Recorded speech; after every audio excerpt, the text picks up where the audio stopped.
Ibu Bapak, saya berdoa firman Tuhan yang akan kita terima ini akan membuat kekristenan kita makin kuat, akan membuat kekristenan kita makin kokoh, apapun tantangannya, kita tidak mudah goyah, tidak mudah menyerah. Amin. Oke, mari kita perhatikan sama-sama bagian firman Tuhan.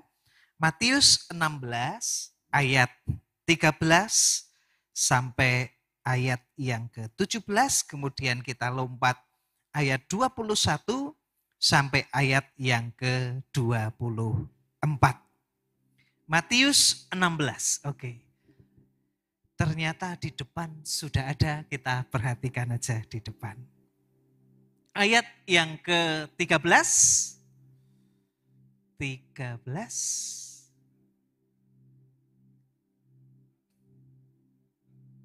Ketukar. Oke. Tidak apa-apa, Tuhan turut bekerja mendatangkan kebaikan. Amin Bapak Ibu. Materi bisa tertukar, tapi berkat Tuhan tidak pernah bisa tertukar, tidak pernah salah alamat. Amin. Percayalah Tuhan baik buat kita. Oke. Boleh Ibu Bapak buka aja di handphone atau kitab suci atau handphone suci. Itu Matius 16 ayat yang ke-13. Matius 16 ayat yang ke-13. Sudah ketemu? Amin? Sudah ketemu Ibu Bapak? Yes. Setelah Yesus tiba di daerah Kaisarea Filipi, ia bertanya kepada murid-muridnya, kata orang, siapa anak manusia itu? Yesus bertanya, orang-orang itu kalau kenal aku ini, mereka kenal aku ini sebagai apa toh? Kira-kira pertanyaan Yesus demikian. Ayat 14, murid-muridnya memberi jawab. Jawab mereka, ada yang mengatakan engkau ini guru, engkau ini Yohanes Pembaptis. Ada juga yang mengatakan, guru, engkau ini Elia. Tapi guru, ada pula yang mengatakan engkau ini Yeremia atau salah seorang dari para nabi. Mungkin Yesus, oh gitu ya. Orang-orang itu mengenali aku seperti itu. Kemudian Yesus bertanya, kalau orang-orang kenal aku demikian, lalu kalau kamu sendiri, ayat 15, tetapi apa katamu? Siapa aku ini? Kalau engkau menilai aku, mengenal aku ini seperti apa? Sebagai siapa? Ayat 16. Maka jawab Simon Petrus, ini luar biasa.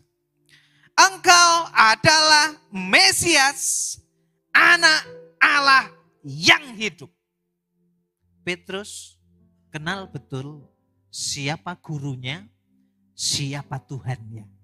Ibu Bapak, dalam kekristenan kita perlu punya pengenalan yang benar tentang Tuhan kita. Karena Daniel berkata, umat yang mengenal Allahnya akan percaya dan berani bertindak. Betapa pentingnya kita punya pengenalan yang tepat akan Tuhan. Ayat 17. Ketika Tuhan ngerti jawab Petrus ini tepat, benar, Tuhan menilai jawaban Petrus itu. Berbahagialah engkau Simon bin Yunus, sebab bukan manusia yang menyatakan itu kepadamu, melainkan Bapakku yang di surga. Jadi Ibu Bapak, Petrus bisa berkata demikian, itu ternyata pewahyuan yang dari Roh Kudus. Bapa sendiri yang memberikan di hatinya pengenalan akan Tuhan itu. Jadi bersyukur hari itu Petrus mendapatkan pewahyuan, pengertian yang benar. Betapa pentingnya kekristenan kita ini juga perlu mendapatkan pewahyuan yang tepat, sehingga itu akan menolong pemahaman kita juga bisa tepat, supaya kehidupan kita juga bisa kita jalani dengan tepat juga. Amin. Petrus dapat pewahyuan. Hari itu dia ngerti. Semua karena pertolongan Bapa. Saya lompat sekarang ayat 21. Peristiwa ini tidak jauh, karena masih di pasal yang sama. Sejak waktu itu Yesus mulai menyatakan kepada murid-muridnya bahwa ia harus pergi ke Yerusalem dan menanggung banyak penderitaan dari pihak tua-tua, imam-imam kepala, dan ahli-ahli Taurat, lalu dibunuh dan dibangkitkan pada hari ketiga. Yesus mulai cerita, aku akan menderita, bahkan aku akan dibunuh. Ayat 22, Petrus yang tadi dapat pewahyuan, pengenalan yang tepat akan Tuhan, tiba-tiba dia bisa ngomong seperti ini, atau dia berespon seperti ini. Petrus menarik Yesus ke samping dan menegur dia. Katanya, Tuhan, kiranya Allah menjauhkan hal itu sekali-kali takkan menimpa engkau. Baik gak ini maksud Petrus? Baik.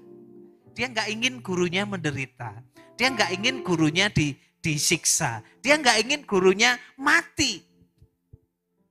Tapi pribadi yang tadi dapat pewahyuan dari Bapa, gak pakai lama, dia bisa ngomong demikian. Dan perhatikan ayat yang ke-23.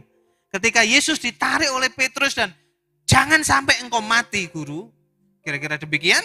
Yesus berespon di ayat yang ke-23. Maka Yesus berpaling dan berkata kepada Petrus. Apa Ibu Bapak? Enyahlah iblis. Ibu Bapak saya mau bertanya. Yesus ini berkata kepada Petrus atau berkata kepada iblis?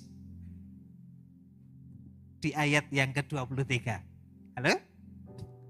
Kepada Petrus atau kepada iblis? Kepada Petrus atau kepada iblis? Halo? Yesus berpaling dan berkata kepada Petrus. Tapi dia ngomongnya enyahlah iblis. Harusnya kan yang paling betul enyahlah Petrus kan. Tapi kenapa Yesus berkata enyahlah iblis? Padahal dia sedang ngomong sama Petrus. Sejatinya Tuhan sedang berbicara kepada oknum di balik pribadi Petrus. Dia sedang berbicara kepada oknum yang memberi ide, yang memberi pewahyuan untuk melarang Yesus mengorbankan diri. Dan pribadi yang gak mau Yesus mengorbankan diri adalah, bukankah itu pribadi iblis? Kenapa saya bahas ayat ini Ibu Bapak? Ibu Bapak ingat tadi? Petrus punya pewahyuan yang benar tentang Tuhan. Yesus sampai kagum dan berkata, bukan kamu, tapi itu Bapa. Dia baru aja dapat pewahyuan dari Roh Kudus. Tapi gak pakai lama, dia bisa dipakai oleh iblis. Makanya Yesus berkata, enyahlah iblis. Ketika membaca ayat ini, sedikit tertarik. Ini orang baru aja dipakai Tuhan, tapi gak pakai lama, bisa dipakai setan. Apa maksudnya buat kita? Ibu Bapak, betapa pentingnya dalam kekristenan kita ini terus melekat kepada Tuhan. Terus mengandalkan Tuhan. Amin Bapak Ibu. Terus dekat dengan Tuhan. Karena orang yang baru aja dipakai Tuhan, kalau gak jaga hubungan, bisa dengan mudah jadi alatnya setan. Amin. Pastor Yusuf, tanda kita ini alat setan itu apa tuh? Sederhana. Enyahlah iblis. Engkau suatu batu sandungan bagiku. Ciri orang dia alat setan. Hidupnya bukan jadi berkat, tapi hidupnya seringkali menjadi batu sandungan. Ibu Bapak saya berdoa hidup kita alat Tuhan bukan alat setan. Amin. Apakah ada orang Kristen yang jadi batu sandungan? Ada tidak? Ada tidak Ibu Bapak? Pakai baju apa dia? Gak usah dijawab ya.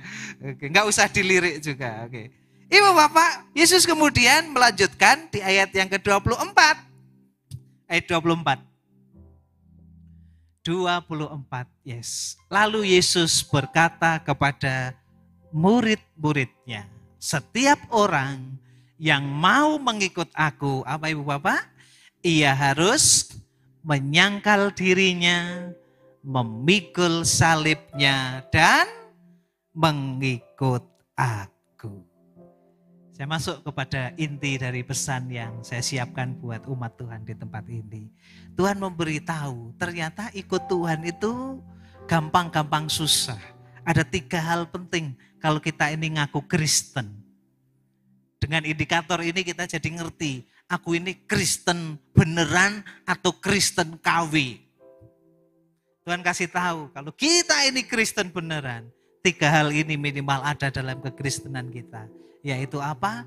Sangkal diri, pikul salib, dan ikut Tuhan. Ibu Bapak, next slide, ada data yang menarik dari keempat Injil. Ternyata, next slide,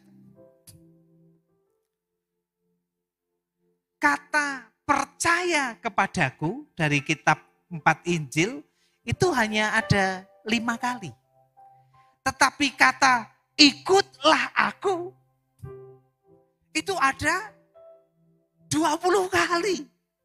Wow. Artinya apa? Tuhan mau kita enggak hanya sekedar percaya Tuhan. Tuhan mau kita betul-betul ikut Tuhan. Kenapa? Karena orang yang percaya belum tentu dia murid sejati. Ibu Bapak, kata percaya atau ketika kita percaya itu gratis. Kita percaya Yesus itu gratis. Kita dapat apa? Kita dapat yang namanya keselamatan. Tapi ikut Yesus itu tidak gratis. Tadi ayat 24 ngomong minimal ada 3 hal kalau kita mau ikut Tuhan. Apa? Sangkal diri, pikul salib, dan ikut aku. Jadi ikut Tuhan tidak gratis. Harus sangkal diri, pikul salib, ikut Dia. Tapi kalau kita kerjakan, kita akan dapat yang namanya kualitas. Tuhan mau kekristenan kita bukan kekristenan yang biasa-biasa. Tuhan mau kita punya kekristenan yang berkualitas. Amin. Kasih tahu kanan kirinya, kekristenan kita harus berkualitas. Amin. Kasih tahu Pak, kasih tahu. Ya, berkualitas ya mah berkualitas. Ibu Bapak, next slide. Percaya Yesus ternyata tidak menjamin kita ini murid Yesus. Dan Tuhan itu punya rencana. Tuhan itu punya goal buat kita. Bukan hanya kita ini jadi orang percaya. Tapi Tuhan punya goal supaya kita menjadi murid. Mari sama-sama kita katakan murid. Murid. Ikut Tuhan sungguh-sungguh. Sangkal diri, pikul salib, ikut Dia. Tuhan mau kita itu. Kalau hanya percaya, Tuhan Tuhan mau kita punya kekristenan yang lebih lagi, yang lebih dalam, yang lebih sungguh-sungguh. Kyle Idemon dalam bukunya Not Offend, dia berkata seperti ini. Yesus tidak pernah tertarik untuk memiliki penggemar. Yang saya perhatikan adalah ada banyak gereja telah berubah dari altar menjadi stadion. Dan setiap minggu penggemar itu memasuki stadion. Mereka bersorak bagi Yesus, namun tidak benar-benar berminat mengikuti Dia. Ancaman terbesar gereja saat ini adalah banyaknya gerombolan penggemar yang menyebut diri mereka Kristen, namun tidak benar-benar berminat untuk mengikut Kristus.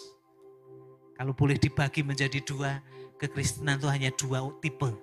Penggemar sama murid sejati. Kalau penggemar ini hanya ingin tahu. Ketika diminta bayar harga, ikut Tuhan, sangkal diri, pikul salib. Tidak benar-benar mau. Doa saya, semua umat Tuhan, JKI Mawar Saron Semarang, bukan penggemarnya Yesus, tapi pengikut sejatinya Yesus. Amin. Amin Ibu Bapak. Oke. Jadi gimana toh Pastor Yusuf supaya saya ini jadi pengikut sejatinya Tuhan? Tadi ya, Matius 16 ayat 24. Yang mau ikut aku, kata Yesus, beranilah sangkal diri, pikul salib, dan ikut aku. 3 hal ini akan kita belajar pagi ini ya. Sangkal diri. Apa itu artinya sangkal diri? Sangkal diri itu artinya Ibu Bapak mati untuk diri sendiri. Mendahulukan agenda Tuhan. Sangkal diri itu mempersilahkan Roh Kudus memegang kendali. Fokus kepada kehendak Allah. Sangkal diri. Kenapa kita perlu menyangkal diri? Karena sangkal diri adalah cara Tuhan membawa kita kepada penggenapan rencananya. Tuhan itu punya rencana. Rencananya bisa cepat terjadi kalau kita punya sikap ini, sangkal diri. Makanya Yusuf itu Tuhan kasih mimpi jadi orang sukses, jadi orang berhasil. Tapi kenapa membutuhkan proses? Karena awalnya dia sangat sombong. Cerita-cerita, oh aku ini lebih hebat, aku ini lebih luar biasa. Tapi begitu diproses dia bisa lulus sekolah sangkal diri. Ketika dia berhasil dia ngomong gini, bukan aku, tapi Tuhan. Dipuji Firaun, kamu kok hebat? Dia langsung jawab, bukan sekali-kali saya Firaun. Tapi Allah yang memberi, yang mencingkapkan, yang membukakan. Orang yang sangkal diri itu sadar diri. Bukan karena hebat kita, bukan karena jasa kita, tapi semua karena Tuhan. Amin.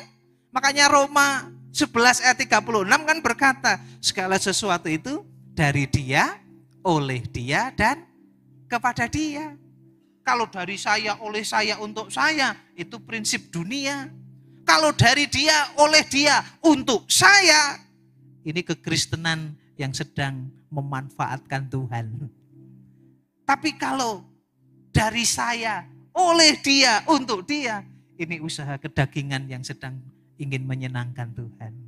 Tapi kalau dari Dia, oleh Dia, dan untuk Dia, itulah kekristenan dewasa, itulah jemaat JKI Mawar Saron. Amin. Kalau kita bisa, itu karena Tuhan. Kalau kita mampu, itu karena Tuhan. Kalau kita bisa ini karena dibisahkan. Kalau kita mampu itu karena dimampukan. Sadar diri. Semua karena Tuhan. Nah, sikap hati yang demikian itulah sikap hati sangkal diri. Yang kedua adalah memikul salib. Sangkal diri, pikul salib. Saya teringat perkataan Bapak Ketua Sinode kita, Bapak Adi Sutanto. Beliau pernah berkata seperti ini. Tidak semua penderitaan itu salib. Tidak bisa bayar uang kuliah anak, itu bukan salib. Gitu. Punya panu, oh itu bukan salib. Gitu. Beliau bercanda gitu ya. Salib itu apa Ibu Bapak? Salib itu adalah penderitaan yang mengandung unsur pilihan. Kita bisa tidak memilih itu, tapi kita memilih itu demi Tuhan dan demi Injil. Kira-kira begitu. Itu salib. Sudah enak-enak jadi manajer di Jakarta, memilih untuk meninggalkan yang Jakarta, masuk ke pedalaman di Kalimantan, demi supaya anak-anak di sana bisa membaca, bisa kenal Tuhan. Ini salib. Gak harus dia ke Kalimantan, sudah enak di Jakarta. Tapi karena demi Tuhan, demi pekerjaan Tuhan, demi jiwa-jiwa, dia memilih melakukan itu salib. Salib harus dipikul.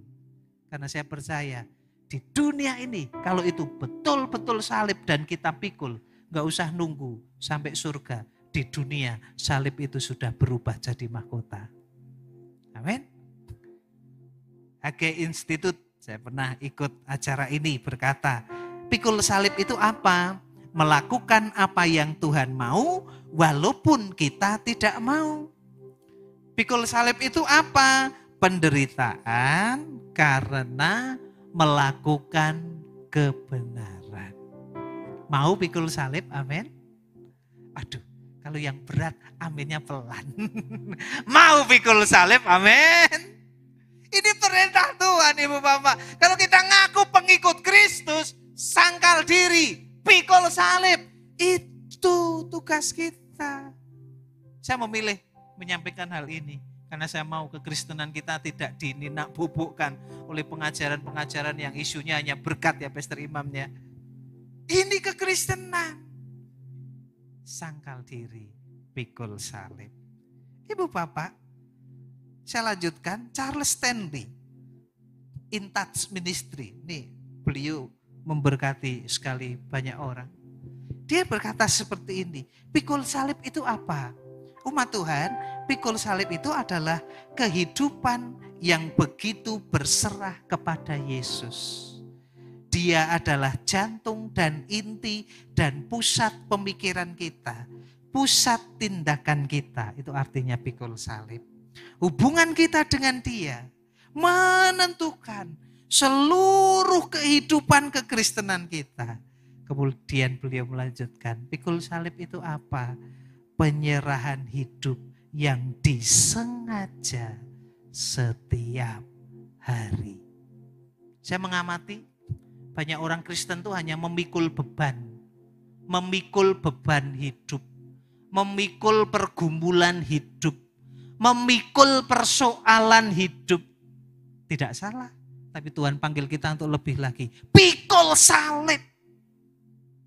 Jangan hanya kekristenan kita disibukkan oleh beban hidup, persoalan hidup, pergumulan hidup. Tuhan gak perintahkan kita untuk pikul itu. Firman-Nya berkata pikul salib. Apa yang ini harus saya lupakan, Pastor? Ya enggak, bukan berarti Anda melupakan beban hidup.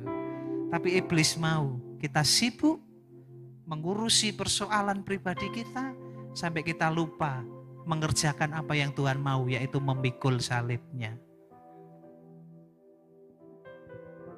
Ibu Bapak, firman Tuhan pagi hari ini mengingatkan kita untuk kita menjadi murid sejati, menyangkal diri, memikul salib dan mengikut aku.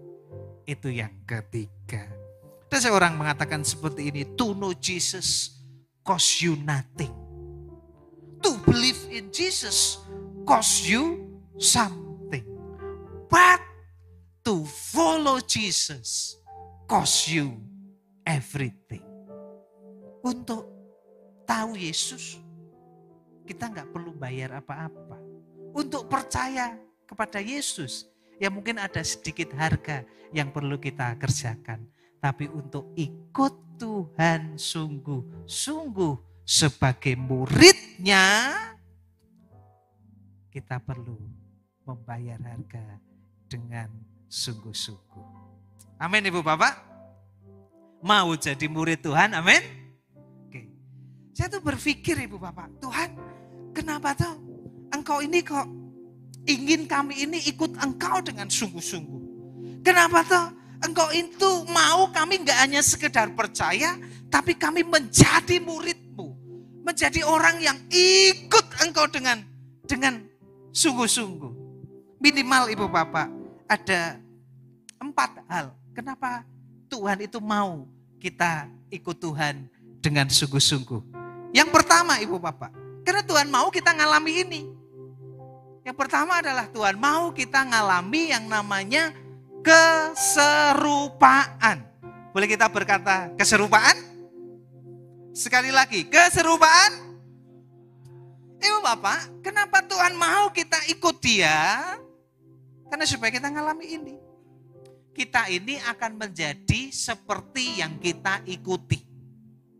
Kalau kita ikut dunia, kita akan menjadi seperti dunia. Kalau anak-anak muda, kita ikut budaya Koreaan, K-pop, ya kita akan menjadi seperti seolah-olah orang Korea. Tapi kalau kita ikut Tuhan, kita akan menjadi seperti Tuhan. Karena kita akan menjadi seperti yang kita ikuti. Roma 8 ayat 28 dan 29. Next. Roma 8 ayat 28 dan 29. Ibu Bapak, Tuhan itu ternyata turut bekerja dalam segala sesuatu. Demi apa? Demi supaya kita serupa. Wow, seringkali kita membaca ayat ini berhenti di ayat 28. Maka kita fokus menerjemahkan, mengartikan ayat itu kaitannya dengan berkat. Tuhan turut bekerja mendatangkan segala sesuatu. Kita pahami itu hanya dalam konteks berkat. No, kita harus lanjutkan di ayat 29. Kalau ayat 28 ngomong Tuhan turut bekerja mendatangkan segala sesuatu. Demi apa? Demi ayat 29 supaya kita menjadi serupa. Amin. Saya tidak marah-marah Ibu Bapak pagi ini ya. Saya terlalu semangat ini. Tuhan itu turut bekerja supaya kita ini serupa. Bukan hanya turut bekerja untuk memberkati. Saya pernah mendengar kesaksian pengusaha. Saya bersyukur dibuat Tuhan bangkrut. Lu kenapa? Kalau saya nggak bangkrut, saya ini sombongnya minta ampun. Tapi saya bersyukur. Tuhan buat saya bangkrut. Akhirnya saya belajar apa itu rendah hati. Ibu Bapak, Tuhan turut bekerja dalam segala sesuatu. Supaya kita apa? Supaya kita serupa dengan Dia. Jadi kalau Tuhan memberkati Anda, Tuhan gak iseng. Supaya Anda serupa dengan Dia. Kalau Tuhan mungkin mengizinkan sesuatu terjadi, Tuhan gak iseng. Demi supaya kita serupa dengan Dia. Yang mengerti katakan amin. Amin. Amin. Oke. Kenapa serupa itu penting? Saya pernah membuat postingan seperti ini Ibu Bapak. Tuhan itu senang memberkati kita, tapi Dia lebih senang membentuk kita. Tuhan itu senang melihat kita berkelimpahan, tetapi Tuhan lebih senang melihat kita serupa dengan Dia. Amin. Jen Johnson dalam bukunya Solitude and Silence dia pernah menuliskan seperti ini. Tugas kita bukan untuk mengubah diri kita sendiri, tetapi untuk tetap berhubungan dengan Tuhan sebanyak mungkin. Tugas kita adalah untuk menjaga hubungan, sementara Tuhan mengerjakan penyempurnaan. Saat terhubung dengannya, maka secara bertahap kita mulai menjadi seperti Kristus. Amin. Tuhan mau kita makin hari makin serupa. Kenapa Tuhan minta kita ikut Dia sungguh-sungguh? Supaya kita serupa dengan Dia. Yang kedua, kenapa Tuhan meminta kita ikut Dia sungguh-sungguh? Yang kedua adalah ada berkat yang namanya berkat upah. Saya ikut bos saya aja saya dapat upah. Apalagi kalau kita ikut Tuhan. Tuhan juga akan kasih upah. Kalau kita ikut Dia dengan sungguh-sungguh. Ada bermacam-macam upah. Ada bermacam-macam mahkota. Ada mahkota kehidupan, mahkota kebenaran, mahkota kemuliaan. Maka Roma 8 ayat 30. Kita akan mengalami kemuliaan kalau kita ini ikut Dia dengan sungguh-sungguh. Tapi yang menarik, di Wahyu berkata, kita akan memerintah bersama Dia. Itu ending kekristenan kita Ibu Bapak. Kekristenan kita tuh diakhiri apa? Kita memerintah bersama Dia. Saya jadi ngerti kenapa Tuhan itu sibuk supaya kita makin hari makin serupa. Kenapa Tuhan itu turut bekerja dalam segala perkara supaya kita ini makin serupa. Karena Tuhan mau endingnya kita memerintah bersama Dia. Bayangkan Ibu Bapak, memerintah bersama Dia, tapi kita masih terlalu kanak-kanak. Tuhan akan pusing, gimana aku bisa memerintah dengan Engkau? Jarak kita terlalu jauh. Bayangin putranya Pastor David siapa? Sion. Gesyon. Bayangin Pastor Iman ini gubernur Jawa Tengah. Oke? Ada amin, beliau jadi gubernur. Bayangin beliau gubernur Jawa Tengah. Kemudian Gesyon diajak memerintah Jawa Tengah. Kira-kira Gesyon bisa nggak Ibu Bapak? Nggak bisa. Kenapa? Masih terlalu kecil. Masih terlalu kanak-kanak. Makanya ibarat Pastor Imam ini adalah Tuhan. Tuhan turut bekerja supaya yang Kristen kanak-kanak ini segera dewasa.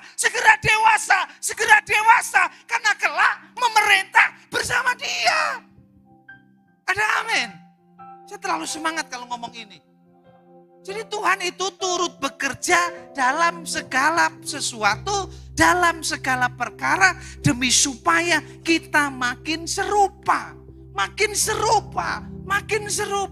Karena endingnya Wahyu 20 ayat 4 dan 6 kita memerintah bersama Dia. Dan serupa isunya bukan hanya karakter Ibu Bapak. Serupa itu isinya otoritas. Serupa itu isunya kasih. Ada banyak hal tentang serupa. Tuhan mau kita serupa. Karena endingnya kita apa Ibu Bapak? Memerintah bersama Dia.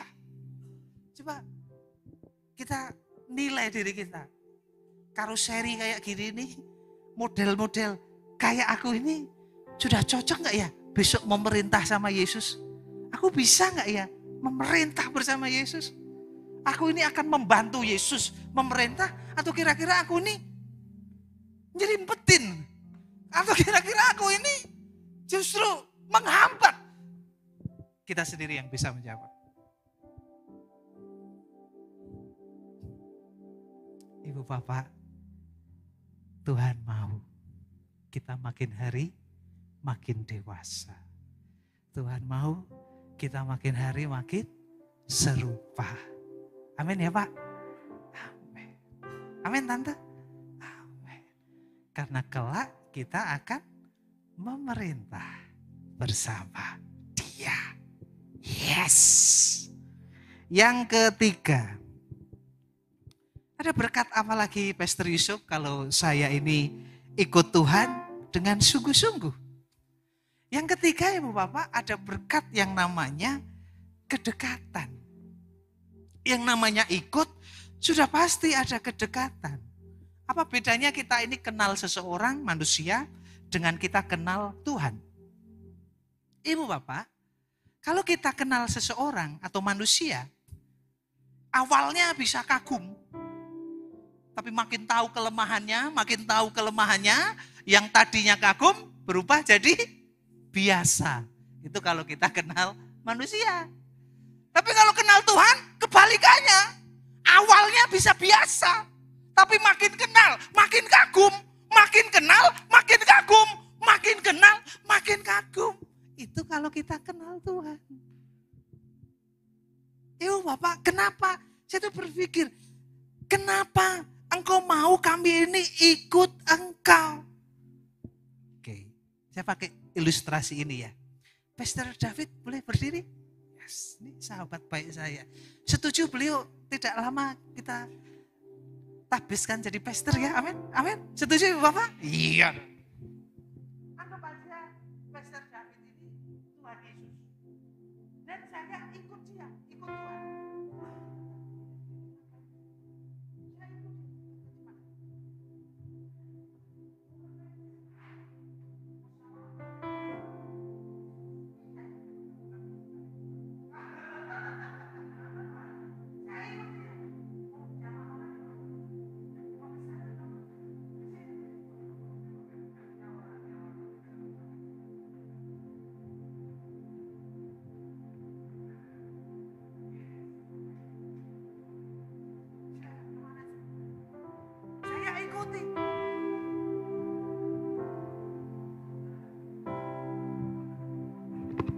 Karena saya ikut, saya tahu nggak apa yang dilakukan Yesus?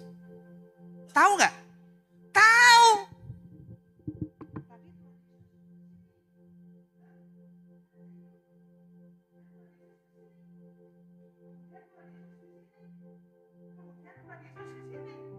Kemudian Tuhan Yesus menjawab.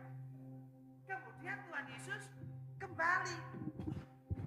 Kenapa saya tahu semua yang dikerjakan Tuhan? Karena saya ikut Tuhan.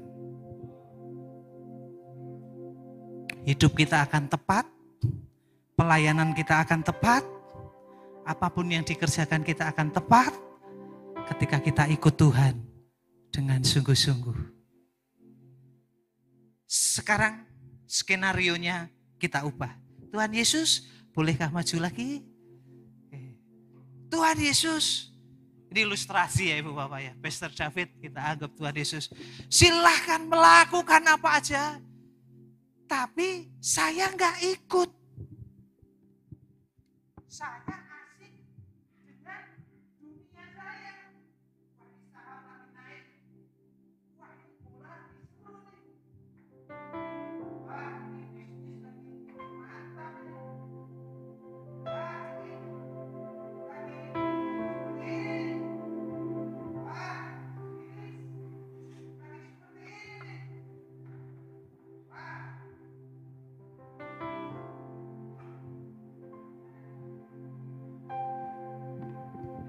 kalau saya asik dengan hidup saya sendiri, saya tahu tidak apa yang barusan Tuhan kerjakan. Tidak tahu. Tidak tahu. Ibu Bapak, Tuhan yang saya kenal dan Tuhan yang saya sembah, perbuatannya luar biasa. Karya-karyanya dahsyat. Amin. Kenapa kita enggak ngalami? Kenapa kita enggak ngerti? Kenapa kita enggak memahami? Persoalannya bukan ada di Tuhan. Persoalannya seringkali di kekristenan kita yang terlalu sibuk dengan urusan pribadi sampai kita gagal melihat apa yang sedang Tuhan kerjakan, apa yang sedang Tuhan kerjakan, apa yang sedang Tuhan kerjakan. Padahal ketika Tuhan mengerjakan sesuatu, pasti di situ terjadi sesuatu yang luar biasa. Kenapa kekristenan kita seringkali adem ayem, tidak menggairahkan? Karena bisa jadi mungkin kita nggak melihat apa yang sedang Tuhan kerjakan. Tapi bayangkan kalau saya ikut Tuhan, saya melihat, oh Tuhan melakukan ini, oh Tuhan melakukan ini, oh di sana Tuhan melakukan itu. Perjalanan saya akan diwarnai dengan sesuatu yang mengagumkan, mengagumkan, mengagumkan, mengagumkan, mengagumkan, menggairahkan, menggairahkan, menggairahkan, menggairahkan. Kenapa? Karena ikut Tuhan, jadi ngerti apa yang sedang Tuhan kerjakan. Amin. Boleh kita tepuk tangan buat Tuhan kita. Saya terlalu percaya tidak ada kekristenan yang suam-suam. Kalau kita Tuhan itu enggak iseng, kenapa? Sangkal diri, pikul salib, ikut aku. Karena ada banyak berkat ketika kita itu ikut dia. Keserupaan, upah, dan yang ketiga, kedekatan. Yang keempat, yang terakhir.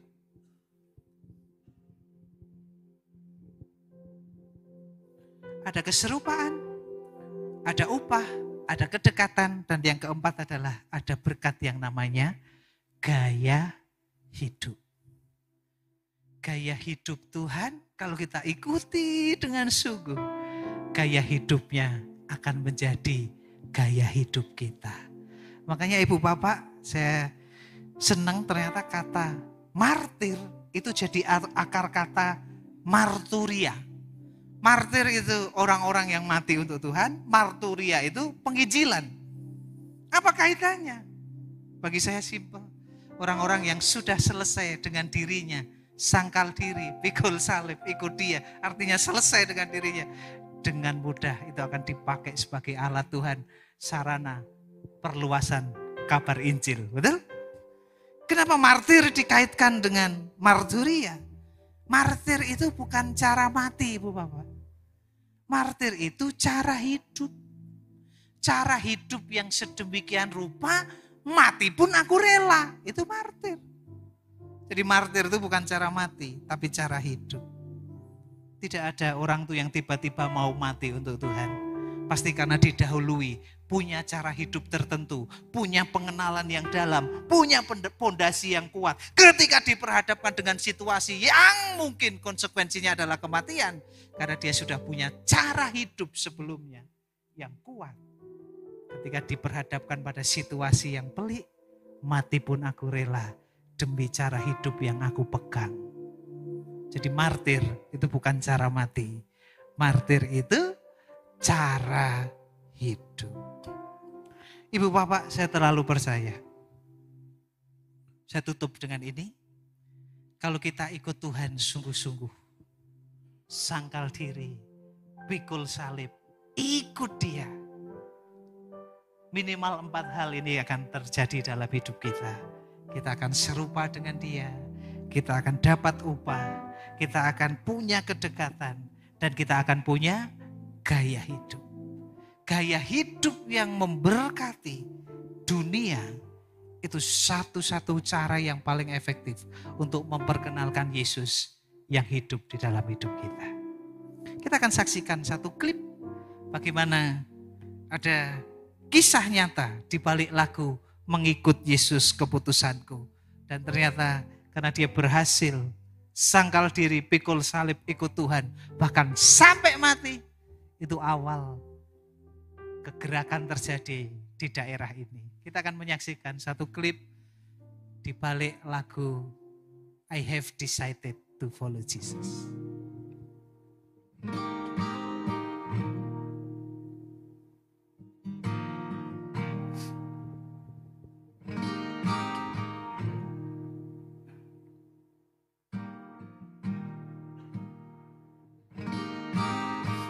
There's a true story of a small village in India. And in this village, there was this family that came to a saving faith in Jesus Christ as Savior and Lord.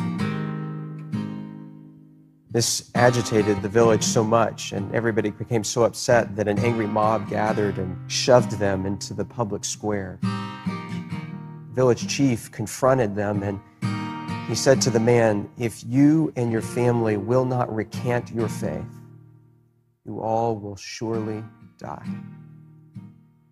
The man didn't know what to say or what to do.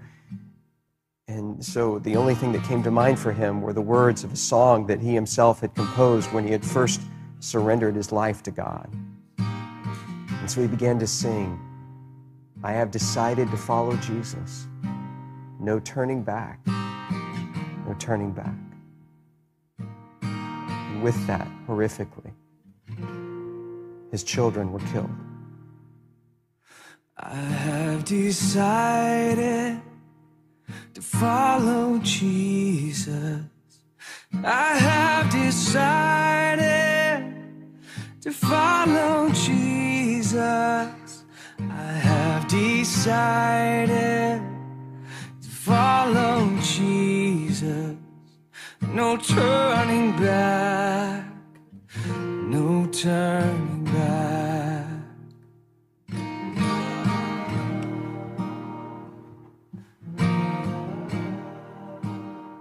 He was given another chance, this time with his wife's life on the line.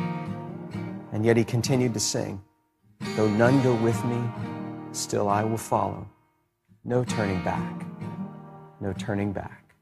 Though none go with me, still I will follow. Though none go with me, still I will follow. Though none go with me, still I will follow. No turning back, no turning back. After her tragic death, he was given one final opportunity, this time to save himself. And yet he continued to sing. Cross before me,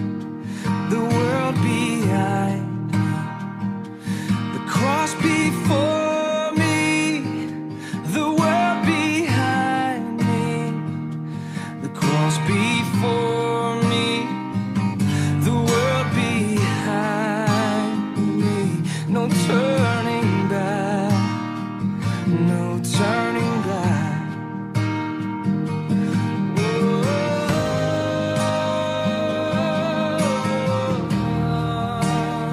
Even though that man and his family died on that day, something remarkable happened. A seed was planted in the heart of that village chief, a seed that began to grow over time, and eventually he called the community together in that very same neighborhood, in that very same square. And he renounced his former faith and declared his allegiance to Jesus Christ.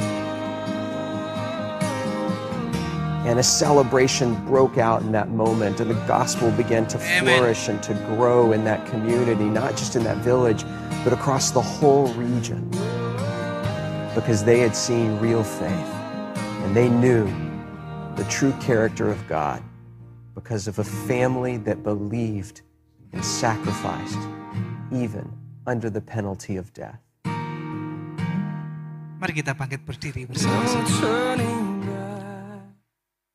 Cerita ini singkatnya, mereka berani ikut Tuhan, apapun harga yang harus mereka tanggung. Ada tantangan, sangkal Yesus atau anak-anakmu mati. Misionaris atau orang yang percaya ini berkata, aku akan tetap ikut Yesus, mengikut Yesus, keputusanku. Di depan matanya, anak-anaknya dipenggal. Kemudian ada kesempatan kedua, sangkali Yesus, tinggalkan imanmu atau istrimu mati. Kemudian dia melanjutkan, kalau nggak ada yang percaya Yesus, aku sendiri, aku akan tetap percaya dia. Dan di depan matanya, istrinya meninggal. Yang terakhir, kamu sangkali dirimu? Maksud saya, kamu sangkali Yesus? Kamu selamat? Atau nyawamu jadi korbannya? Kemudian dia berkata, salib di depanku, dunia di belakangku.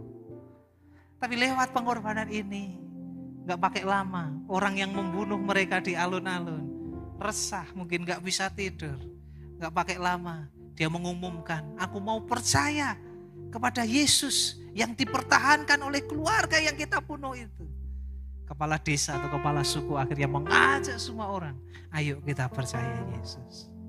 Gaya hidup yang mengikut Tuhan dengan sungguh-sungguh bisa jadi pintu dunia mengenal Yesus. Doa saya, kekristenan kita bukan kekristenan biasa, amin.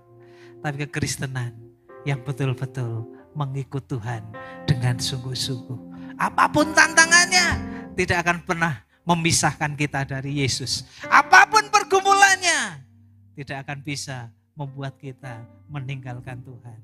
Karena kita Kristen sejati, karena kita Kristen yang ikut Tuhan sungguh-sungguh.